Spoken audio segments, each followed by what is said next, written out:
Welcome. If I haven't had the privilege of meeting you, my name is Wayne Simpson, or as many of you know me, The Crusher. What I'd like to share with you today is a little about attitude and habits in your life. And Frank Allah has a famous saying, and it resonates in my heart, and I hope it resonates with you.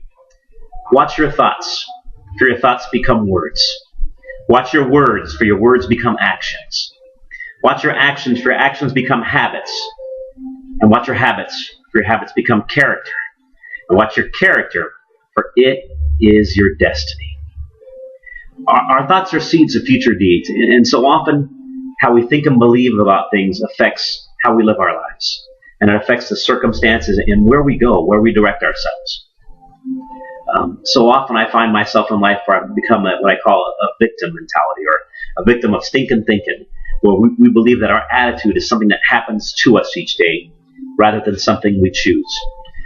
Viktor Frankl, a famous gentleman who survived Nazi Germany and survived Auschwitz, the worst concentration camp during World War II.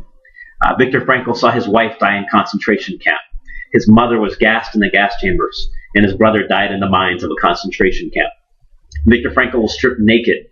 He was tattooed. He saw men and women each day give up and stop fighting and just strip up and pass away, even though they hadn't been put to death yet, but because their attitude failed, because they stopped fighting.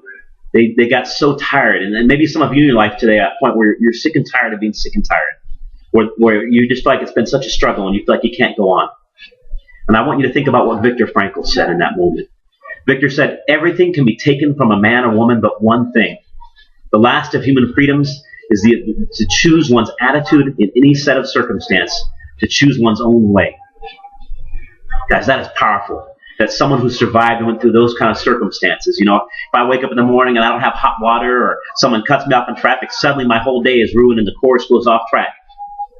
But what I propose to you today is that, you know, in any set of circumstance, like I said, you can choose your attitude. You're not a victim. You know, we can choose right now to wallow in our own self-pity, our own guilt, our own doubt, the pains of our life. Or in this moment, you can choose to have the right attitude. You can choose to go forward. You can choose to break with that circumstance that's happened. You know, you can't control what's going to happen today. You can't control the circumstances around you. But you can choose is your attitude and your activity. So I encourage you to choose wisely. When I come to work each day, I work with a gentleman by the name of Scott Husband. And this waiter, he would come to work, and Scott would be like clapping his hands. Hey, today's going to be a great shift. This is going to be a great day. And Scott used to get me pumped up when I'd come in the room, and I loved to come to work when Scott was working. What do people say about you? When you come to work, you know, are you becoming a thermostat or a thermometer? What do I mean by that? Are you taking the temperature of the room? Are you like a thermometer? Are you just like kind of feeding off the energy? You walk in, it's a stressful shift. Everyone's got a bad attitude. Are you walking in and absorbing that, and like suddenly you're in a bad attitude and you're all stressed out? Or are you a thermostat where you walk in the room and you say, hey guys, we're going to get this. We got this. Let's go. And you become a thermometer, someone who creates an environment. I challenge you when you come to work, guys, each day to have that kind of attitude. That your attitude is infectious. Is yours worth catching today? Make a decision, guys, that you're going to create an attitude, that you personally are going to create an environment. It's such a powerful thing when you realize that you can choose your attitude and you're not a victim anymore, that you can break with that moment, make a decision. And not to say you're not going to hurt, not to say you're not going to have fear and doubt, but to say that you are absolutely going to decide this day, I choose my attitude, and I'm going to choose to live differently. You know, success and failure both have recipes. And so often, just like baking a cake, if you follow the recipe for a cake, guess what? You're getting a cake. And one of the things about failure and success is that it's based on, you know, often the habits in our life are success or failure type habits. And I want you to think about it. I've had the privilege of working around so many young men and young women, and I love to hear your goals and dreams. I love to hear the aspirations of your lives, where you can become a doctor, a lawyer, an attorney, a songwriter. So many of you aspire to do great things. And with so many young people I've seen, that you know, they have this attitude that someday I'll be this. Someday when I become a doctor, then I'll show up on time. Someday when I become a lawyer, then I'll dress right.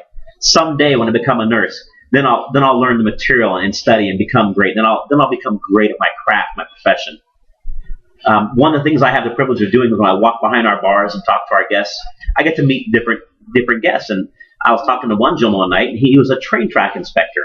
And it got me to thinking, you know, the kind of funny thing about trains, unless something horribly goes wrong, those trains are going where the train tracks take them. Unless they derail, they're going where the train track's taking them. Your habits in your life right now are the train tracks of your life. If you're waiting, like Almost is a way of life for you. I almost became the person I wanted. I almost had my goals and dreams. Almost, right? When I become that Dr. Laird, yeah, then I'll show up on time. But guess what? What you do right now, this day, this shift, when you come to work, resonates. It leaves ripples in your life. It creates habits. You're laying down train tracks. If you're coming to work late every day, guess what? When you're a doctor, you're going to be late every day. When you're an attorney, guess what? You come to work and you have a wrinkled up shirt, dirty apron. Guess what? When you come out there as an attorney, you're coming, your tie's going to be a mess, your shirt's going to be a mess. Why? Because the habits right now in your life you establish resonate. They become the train tracks of your life. If you say, hey, I'm not going to learn the menu, I'm not going to study it hard, guess what? When you're a nurse someday, you're not going to know all your meds. You're not going to study as well in school. Because excellence defines you. Because if you decide to be a champion, it defines you right now.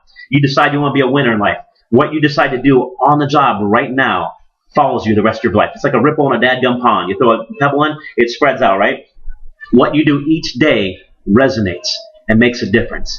Winning and losing are both habits. Guys, this is not a dress rehearsal. How you choose to live your life each day defines you. You know, one day you're going to go to sleep and they're going to click your lights out the last time. You're going to have regrets. You know, there's a pain of change or pain of regret. Which is going to last longer in your life?